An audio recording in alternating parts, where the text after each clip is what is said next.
Welcome to the Lecenté Create pet video. In this video we are going to cover the preparation of the natural nail.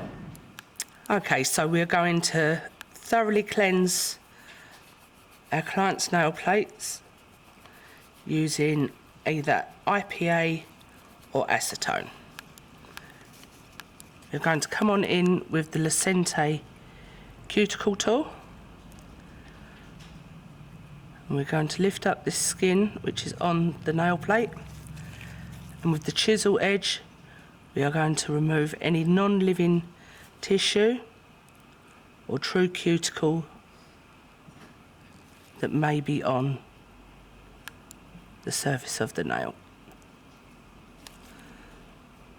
Keep the tool flat so as not to gouge, and you should really only need to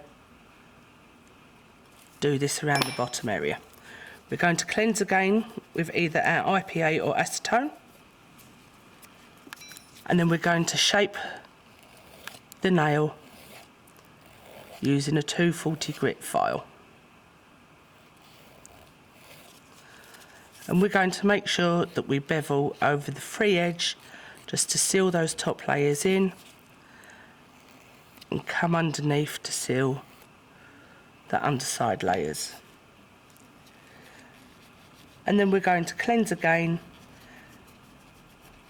to make sure our surface is thoroughly clean before we go on to base coat.